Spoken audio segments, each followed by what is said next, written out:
Hot ಟಾಪಿಕ್ಗೆ ಸ್ವಾಗತ. ನಾನು Jagadish ಹೊನಗೋಡು. RSS ರಾಷ್ಟ್ರೀಯ ಸ್ವಯಂ ಸೇವಕ ಸಂಘ ಕೇವಲ ಮೂರೇ ಅಕ್ಷರದ ಈ ಪದ ಕೇಳಿದರೆ ಸಾಕು, ಹಲವರ ಮೈಯಲ್ಲಿ ರೈಲು ಸಂಚಾರವಾದ ಅನುಭವ ಆಗತ್ತೆ. ಇನ್ನೂ ಕೆಲವರ ಮೈ ಮನಸ್ಸಲ್ಲಿ ರಕ್ತ ಸಂಚಲನವಾಗತ್ತೆ. ಹಾಗಾದ್ರೆ RSS ಅಂದ್ರೆ ಏನು? RSS ಹುಟ್ಟಿಕೊಂಡಿರುವ ಉದ್ದೇಶವಾದರೂ ಏನು? RSSನ ಶತಮಾನೋತ್ಸವದ ಈ ಸಂದರ್ಭದಲ್ಲಿ ಅದರ ಬಗ್ಗೆ ಒಂದಿಷ್ಟು ತಿಳಿಯುವ ಪ್ರಯತ್ನ ಮಾಡೋಣ ಬನ್ನಿ.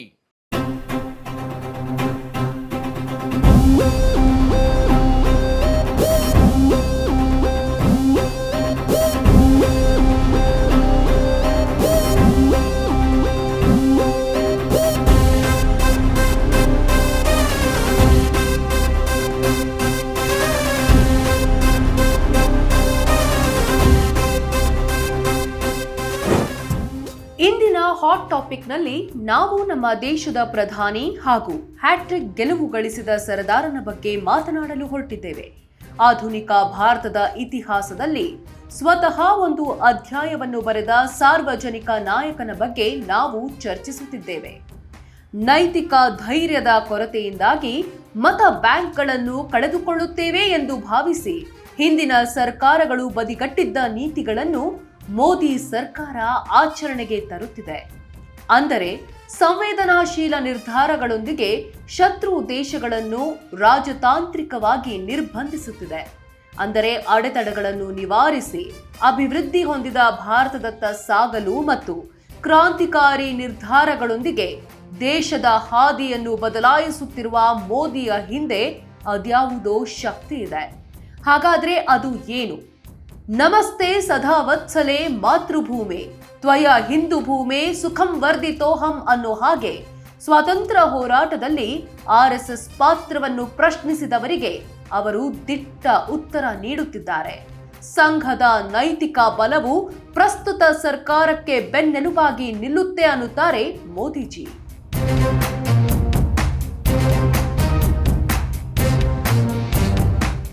ಸಂಘದ ಪ್ರಚಾರಕರಾಗಿ ಬಹುಶಃ 20-22 ವರ್ಷಗಳ ಕಾಲ ಅವರು ಸಂಘದ ಪ್ರಚಾರಕರು, ವಿಭಾಗ ಪ್ರಚಾರಕರಾಗಿ ಕೆಲಸ ಮಾಡಿದಂಥವ್ರು. ಬಾಲ್ಯಕಾಲದಿಂದಲೂ ಮೋದಿಯವರು ಸ್ವಯಂ ಸೇವಕರು, ನಂತರ ಜಿಲ್ಲಾ ಪ್ರಚಾರಕರು, ವಿಭಾಗ ಪ್ರಚಾರಕರು, ಅಂದರೆ 3-4 ಜಿಲ್ಲೆಗಳಿಗೆ ಸಂಬಂಧಪಟ್ಟಂಥ ಪ್ರಚಾರಕರಾಗಿ ಕೆಲಸ ಮಾಡ್ತಿದ್ದಂಥವ್ರು. ಆನಂತರ ಅವರು ರಾಜಕೀಯಕ್ಕೆ ಹೋದಂಥವ್ರು. ಗುಜರಾತಿನ ಮುಖ್ಯಮಂತ್ರಿಗಳು ಆದರೂ ಈಗ ಪ್ರಧಾನಮಂತ್ರಿಗಳಾಗಿದ್ದಾರೆ. ಪ್ರಧಾನಿ ಮೋದಿ ಧ್ವನಿ ಎತ್ತಿ ಮಾಲೂಮ್ ತೆರೆಕೋ ಮೇರೆ ಪೀಚೆ ಕೌನ್ ಹೇ ಎಂಬ ಸಂದೇಶವನ್ನ ನೀಡುತ್ತಾರೆ. ಅಂದ್ರೆ ಇದರ ಅರ್ಥ ನನ್ನ ಹಿಂದೆ ಯಾರಿದ್ದಾರೆ ಗೊತ್ತಾ ಅನ್ನೋದೇ ಆಗಿದೆ. ಜನಪ್ರಿಯ ಆಡಳಿತಗಾರರಾಗಿ ಮೋದಿಯವರ ಪಾರದರ್ಶಕ ಆಡಳಿತ ಮತ್ತು ಕಠಿಣ ಶಿಸ್ತಿನ ಹಿಂದಿನ ಗುಪ್ತ ಶಕ್ತಿ ಇದೇ RSS. ಇದು ಇಡೀ ಜಗತ್ತಿಗೆ ತಿಳಿದಿರುವ ಸತ್ಯ. ನಿನ್ನೆಯವರೆಗೂ ಇದು ಬಹಿರಂಗ ರಹಸ್ಯವಾಗಿತ್ತು. ಆದ್ರೀಗ ರಾಷ್ಟ್ರೀಯ ಮಾಧ್ಯಮಗಳು ಮೋದಿ ರಾಜಕೀಯದ ಹಿಂದಿನ ನೆರಳು RSS ಅನ್ನೋದನ್ನ ಸಾರಿ ಸಾರಿ ಹೇಳ್ತಾ ಇವೆ. ಇದು ಕೇವಲ ಯಾರೋ ಎಲ್ಲೋ ಬರೆದ ವಿಷಯ ಮಾತ್ರ ಆಗಿಲ್ಲ, ಬದಲಾಗಿ ಇದು ನಮ್ಮ ಕಣ್ಣಿಗೆ ರಾಚುತ್ತಿರುವ ಸತ್ಯವಾಗಿದೆ. ಪ್ರಸ್ತುತ ಮೋದಿ ಸಂಪುಟದಲ್ಲಿ ಪ್ರತಿ 4 ಮಂತ್ರಿಗಳಲ್ಲಿ 3 ಸಂಘಟನೆ ಹಿನ್ನೆಲೆಯಿಂದಲೇ ಬಂದವರಾಗಿದ್ದಾರೆ. ಒಟ್ಟು 58 ಬಿಜೆಪಿ ಸಚಿವರಲ್ಲಿ 38 ಜನರು RSS ಹಿನ್ನೆಲೆ ಹೊಂದಿದ್ದಾರೆ.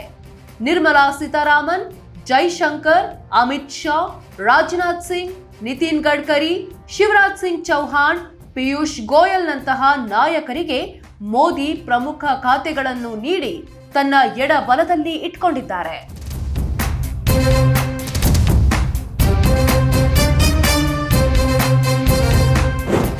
ಇಷ್ಟೇ ಆಗಿದ್ರೆ ಅದೇನೂ ಮುಖ್ಯ ವಿಚಾರವಲ್ಲ ಬಿಡಿ ಅನ್ಬಹುದಿತ್ತು. ಇತ್ತೀಚಿನ ಡೆವಲಪ್ಮೆಂಟ್ ಇಂಡೆಕ್ಸ್ ಪ್ರಕಾರ ಅವರು ಇತರ ಸಚಿವರಿಗಿಂತ 3 ಪಟ್ಟು ಉತ್ತಮವಾಗಿ ಕಾರ್ಯನಿರ್ವಹಿಸುತ್ತಿದ್ದಾರೆ. ಟೀಮ್ ಮೋದಿ ಇಷ್ಟು ಬಲಶಾಲಿಯಾಗಿರಲು ಕಾರಣವೆಂದರೆ ಒಂದು ಕಾಲದಲ್ಲಿ ಸಂಘದ ಸಿದ್ಧಾಂತದೊಂದಿಗೆ ಹೊಂದಿಕೊಂಡು ಈಗ ರಾಜಕೀಯದಲ್ಲಿ ತೊಡಗಿಸಿಕೊಂಡಿದ್ದ ಸಚಿವರ ಕಠಿಣ ಪರಿಶ್ರಮವೇ ಆಗಿದೆ. ರಾಜಕೀಯದ ಮುಖ್ಯ ಗುರಿಯೇ ಅಭಿವೃದ್ಧಿಯ ಫಲವನ್ನು ಹಂತ ಹಂತವಾಗಿ ಕೆಳಸ್ತರದಲ್ಲಿರುವ ಜನರಿಗೆ ಮುಟ್ಟಿಸುವುದು ಮತ್ತು ಸಂಘದ ಸಿದ್ಧಾಂತವನ್ನು ಹಂತ ಹಂತವಾಗಿ ಆಚರಣೆಗೆ ತರುವುದೇ ಆಗಿದೆ.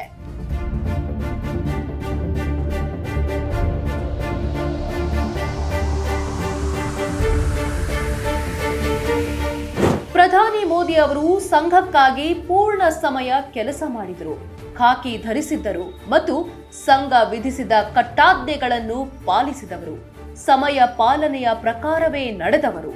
ಅವರು ತಮ್ಮನ್ನು ತಾವು ಪ್ರಧಾನಿ ಅಂತ ಅಂದುಕೊಂಡು ಅಹಂನಲ್ಲಿ ನಡೆದವರಲ್ಲ, ಬದಲಾಗಿ ತಮ್ಮನ್ನು ತಾವು ಪ್ರಧಾನ ಸೇವಕ ಅಂತಾನೆ ಕರೆದುಕೊಂಡವರು.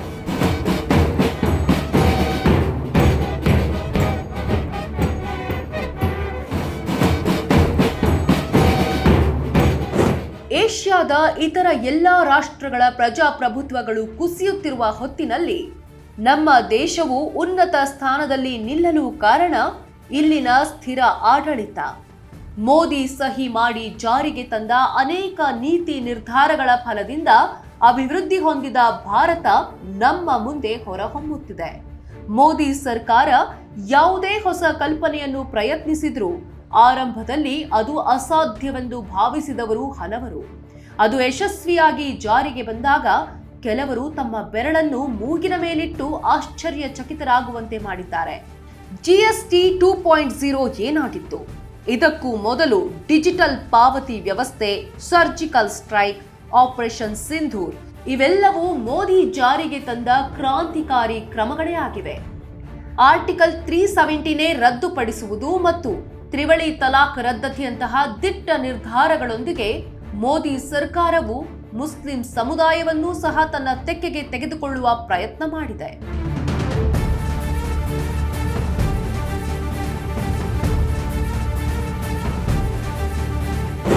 ಅತ್ಯಂತ ಶಕ್ತಿಶಾಲಿ ಹಿಂದೂ ರಾಷ್ಟ್ರೀಯತಾವಾದಿ ಸಂಘಟನೆಯಾದ ರಾಷ್ಟ್ರೀಯ ಸ್ವಯಂ ಸೇವಕ ಸಂಘದ ಸಿದ್ಧಾಂತವು ಮೋದಿಯವರ ಆಡಳಿತದ ಗುರುತನ್ನು ಹೊಸ ಎತ್ತರಕ್ಕೆ ಕೊಂಡೊಯ್ಯುತ್ತೆ.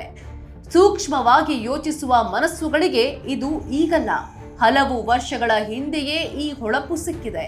ಮೋದಿ ಬಗ್ಗೆ ಯಶಸ್ಸಿನ ಜೊತೆಗೆ ಹಲವಾರು ಟೀಕೆಗಳು ಕೂಡ ಬರ್ತಾನೆ ಇರ್ತವೆ. ಶಿಕ್ಷಣ, ವ್ಯಾಪಾರ ಮತ್ತು ಆಹಾರ ನೀತಿಗಳ ಮೇಲೆ ಸಂಘದ ಪ್ರಭಾವವನ್ನು ದೂಷಿಸುವ ರಾಜಕೀಯ ಶಕ್ತಿಗಳು ಕೂಡ ನಮ್ಮ ನಡುವೆಯೇ ಇವೆ. ಸರ್ಕಾರಿ ಪಠ್ಯಕ್ರಮದಲ್ಲಿ RSS ಪಠ್ಯಪುಸ್ತಕ ಸೇರಿಸುವುದು ಮತ್ತು ಇತಿಹಾಸ ಪುಸ್ತಕಗಳಲ್ಲಿ ಹಿಂದೂ ಸಿದ್ಧಾಂತವನ್ನು ಉತ್ತೇಜಿಸುವುದು ಎಲ್ಲವೂ ವಿವಾದದ ಕೇಂದ್ರ ಬಿಂದುಗಳೇ ಆಗಿವೆ. ಪಠ್ಯಕ್ರಮದಲ್ಲಿ RSSನ ಭಾಗವಹಿಸುವಿಕೆಗೆ ಟೀಕಾಕಾರರು ತೀವ್ರ ಆಕ್ರೋಶ ವ್ಯಕ್ತಪಡಿಸಿದ್ದಾರೆ.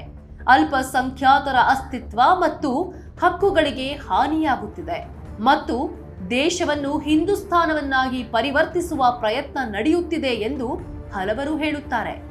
ಕಾಂಗ್ರೆಸ್ ಪಕ್ಷವು ಇತಿಹಾಸವನ್ನು ಕೆದಕುವ ಪ್ರಯತ್ನ ಮಾಡಿ RSS ಬ್ರಿಟಿಷರನ್ನ ಬೆಂಬಲಿಸಿತ್ತು ಎಂದು ಹೇಳುವ ಮೂಲಕ ಆಗಾಗ ಟೀಕೆ ಮಾಡುತ್ತಾನೇ ಇರುತ್ತೆ. ಆದರೆ ನಮ್ಮ ಭಾರತೀಯ ಇತಿಹಾಸ, ನಮ್ಮ ಸಂಸ್ಕೃತಿ, ನಮ್ಮ ಸಂಪ್ರದಾಯಗಳು ನಮ್ಮದೇ ರಾಷ್ಟ್ರ ಹೆಮ್ಮೆ ಪಡುವಂತೆ ಮಾಡುತ್ತೆ. ಮಹಾಪುರುಷರು, ಮೇಧಾವಿಗಳು ಇತಿಹಾಸವನ್ನು ಮುಂದಿನ ಪೀಳಿಗೆಗೆ ರವಾನಿಸುವುದು ನಮ್ಮ ಜವಾಬ್ದಾರಿಯಲ್ಲವೇ ಎಂದು RSS ಇವರನ್ನ ಪ್ರಶ್ನೆ ಮಾಡುತ್ತೆ.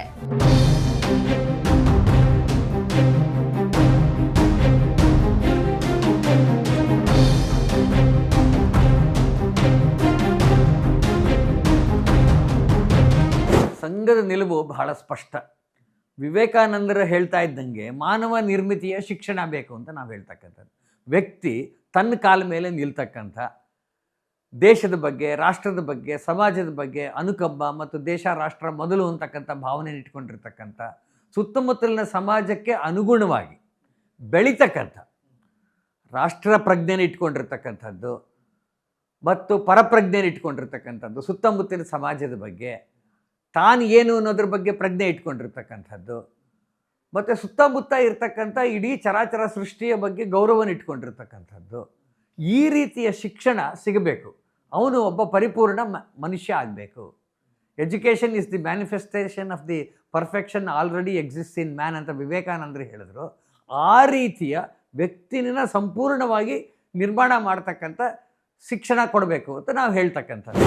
ತುರ್ತು ಪರಿಸ್ಥಿತಿಯ ಸಮಯದಲ್ಲಿ ಮತ್ತು 1992ರಲ್ಲಿ ಬಾಬರಿ ಮಸೀದಿ ಧ್ವಂಸದ ನಂತರ ಮತ್ತೊಮ್ಮೆ ಮಹಾತ್ಮ ಗಾಂಧಿಯವರ ಹತ್ಯೆಗೆ ಸಂಬಂಧಿಸಿದ ಆರೋಪದ ಮೇಲೆ ಸಂಘವನ್ನು 3 ಬಾರಿ ನಿಷೇಧಿಸಲಾಯಿತು.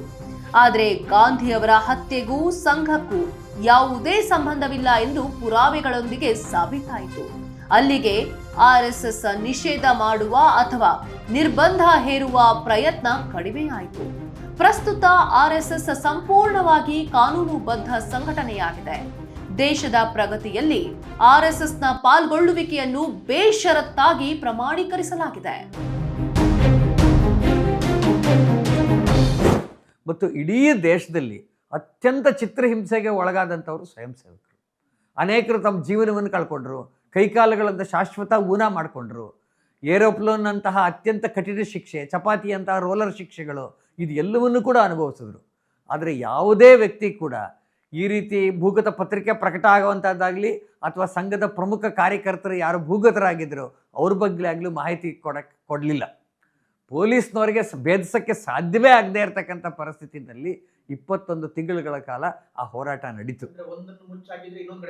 ಹೌದು, ಎಲ್ಲ ಇಡೀ ದೇಶಾದ್ಯಂತ ಅನೇಕ ಜನ ನಮ್ಮ ಪ್ರಮುಖ ಕಾರ್ಯಕರ್ತರು ಅರೆಸ್ಟ್ ಮಾಡಿ ಅವ್ರನ್ನ ಜೈಲಲ್ಲಿ ಇಟ್ಟಿದ್ರು. ಆದರೆ ಯಾರೇ ಅರೆಸ್ಟ್ ಆದರೂ ಕೂಡ ಈ ಹೋರಾಟ ನಿಲ್ತಾ ಇರಲಿಲ್ಲ. ದೇಶದ ಪ್ರಗತಿಯಲ್ಲಿ ಆರ್ಎಸ್ಎಸ್ನ ಪಾಲ್ಗೊಳ್ಳುವಿಕೆಯನ್ನು ಬೇಷರತ್ತಾಗಿ ಪ್ರಮಾಣೀಕರಿಸಲಾಗುತ್ತಿದೆ. ಜೀವನದಲ್ಲಿ ಯಶಸ್ಸು ಎಂದರೆ ಉತ್ತಮ ಶಿಕ್ಷಣ, ಉತ್ತಮ ಉದ್ಯೋಗ, ಸಂತೋಷದ ಜೀವನವೇ ಅಲ್ಲದೆ ಇನ್ನೇನಿದೆ. ಇವುಗಳ ಜೊತೆಗೆ ಸಂಸ್ಕೃತಿ, ಸಾಮಾಜಿಕ ಜವಾಬ್ದಾರಿ, ಜನ್ಮ ನೀಡಿದ ತಾಯಿಯ ಮೇಲಿನ ಪ್ರೀತಿಯೇ ಆಗಿದೆ. ಹೀಗೆ ಜನ್ಮ ನೀಡಿದ ತಾಯಿಗಿಂತ ಹೆಚ್ಚಾಗಿ ದೇಶದ ಮೇಲಿನ ಪ್ರೀತಿ, ಈ ದೇಶಕ್ಕಾಗಿ ಏನಾದರೂ ಮಾಡಬೇಕು ಎನ್ನುವ ಉನ್ನತ ಮಹತ್ವಾಕಾಂಕ್ಷೆಯಂತಹ ವ್ಯಕ್ತಿತ್ವ ಹೊಂದಿರುವ ಜನರ ಗುಂಪಿನಿಂದ ಮಾತ್ರ ಉತ್ತಮ ಸಮಾಜವನ್ನು ನಿರ್ಮಿಸಲು ಸಾಧ್ಯ ಅನ್ನೋದು ಸಂಘದ ನಿಲುವಾಗಿದೆ. ವ್ಯಕ್ತಿಗಿಂತ ದೇಶ ಮುಖ್ಯ, ದೇಶಕ್ಕಿಂತ ರಾಷ್ಟ್ರ ಮುಖ್ಯ ಅನ್ನೋದೇ ಆರ್ಎಸ್ಎಸ್ನ ಮುಖ್ಯ ಧ್ಯೇಯ.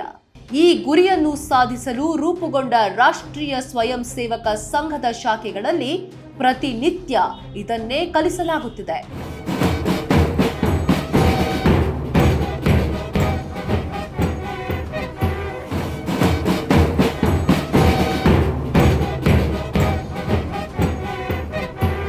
ಸಾವಿರದ 1920ರ ದಶಕದಲ್ಲಿ ಬ್ರಿಟಿಷ್ ವಸಾಹತುಶಾಹಿ ಆಳ್ವಿಕೆಯಲ್ಲಿ ದೇಶವು ನಲುಗುತ್ತಿದ್ದ ದಿನಗಳಾಗಿದ್ವು. ಮತ್ತೊಂದೆಡೆ ಖಿಲಾಫತ್ ಚಳವಳಿಯ ಸಮಯದಲ್ಲಿ ಜನರಲ್ಲಿ ಹಿಂದೂ ಮುಸ್ಲಿಂ ಧಾರ್ಮಿಕ ಸಂಘರ್ಷಗಳು ಭುಗಿಲೆದ್ದವು.